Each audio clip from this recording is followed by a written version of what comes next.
அம்மா நிர்மலா சீதாராமனுடைய வழிகாட்டுதல்படி தான் அது இயங்கும். இப்போ இந்த விதி யார் போட்டான்னு தெரியல.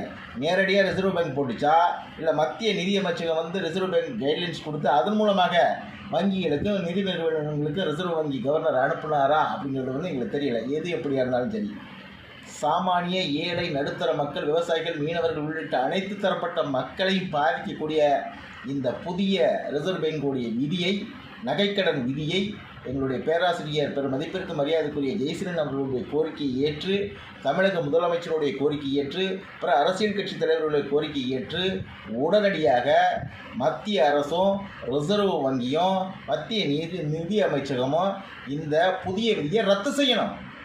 இதைத்தான் நாங்கள் திரும்ப திரும்ப கோரிக்கை வைக்கிறோம். நாங்கள் கடந்த ஒரு வார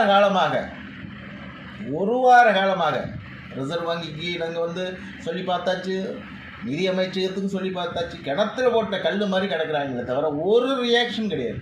இதுக்கு காரணம் என்ன தெரியுமா? இப்போ அங்கே ஒரு கட்டுப்பாடை விதிச்சாச்சு வச்சுங்களேன், பெரும்பான்மை மக்கள் எங்கே போவான்? இந்த தெருவு சேட்டு வச்சுருக்கான் பாருங்களேன், அவங்க அடைக்கி போவான். அப்புறம் கந்து வட்டிக்காரன்ட்டு போவான். அப்போ ரிசர்வ் வங்கி நேரடியாக சேட்டுக்களையும் கந்து வட்டியும் ஊக்குவிக்கக்கூடிய கொடூர செயலை, பாதக செயலை இதன் மூலமாக செயல்படுத்த நினைக்குது.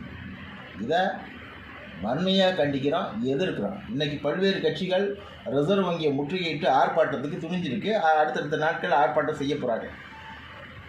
மீண்டும் எச்சரிக்கிறோம். ஏற்கனவே 2016 டிமானிட்டைசேஷன்லேருந்து நீங்கள் பல்வேறு பொருளாதார சீரழிவை இந்த நாட்டு மக்கள் சந்திச்சுக்கிட்டு இருக்காங்க. 10 பைசா பாக்கெட்டில் காசு இல்லை அவங்களுக்கு. ஒரு பக்கம் விலைவாசி உயர்வு, ஒரு பக்கம் பெட்ரோல் டீசல் விலை உயர்வு, இன்னொரு பக்கம் டிமானிட்டைசேஷன், இன்னொரு பக்கம் டிஜிட்டல் எக்கானமி, இப்படின்னு ஏகப்பட்ட பிரச்சனைக்குள்ள இன்றைக்கி நாட்டு மக்கள் வெறி பிடிச்சி அலைகிறான். ஒன்றும் சமாளிக்க முடியலை. வாழ்வாதாரமும் முழுசாக முடக்கப்பட்டிருக்குது. எல்லா தொழிலும் நலிவடைந்துருச்சு. எவனும் கடன் கொடுக்க மாட்டான். யார் கொடுக்குறா? கந்து வட்டிக்காரனும் சேட்டுகளும் முக்கு உட்காந்து கொடுத்துக்கிட்டு இருக்கான். நம்மளுடைய மக்களுடைய ரத்தத்தை, வேர்வையும் அப்படியே பணமாக உறிஞ்சி இன்றைக்கி கொளுத்து நிற்கிறான். ஏற்கனவே ரொம்ப கொடுமையான வாழ்க்கையை நகர்த்த முடியாத சூழ்நிலை இருக்கக்கூடிய இந்த இந்திய மக்களை வஞ்சிக்கக்கூடிய இந்த கொடூர செயலை ரிசர்வ் வங்கி உடனே நிறுத்தணும்.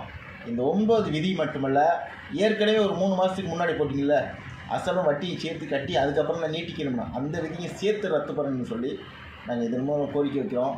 ரிசர்வ் பேங்க் காலம் தவறுத்துச்சுன்னா, இல்லை ஒருவேளை நீங்கள் என்ன சொல்கிறது, நாங்கள் என்ன கேட்குறது அப்படின்னு சொல்லி ஒரு அடாவடி செயலில் ரிசர்வ் பேங்கு மனிதநேயமற்ற முறையில் இருந்துச்சுன்னா, அதுக்கான எதிர்வினையை ஒட்டுமொத்த இந்திய மக்களும் கொடுப்பா அப்படிங்கிறத நாங்கள் எச்சரிக்கை சொல்கிறோம். எங்களுடைய பெரும் மதிப்பிற்கு மரியாதைக்குரிய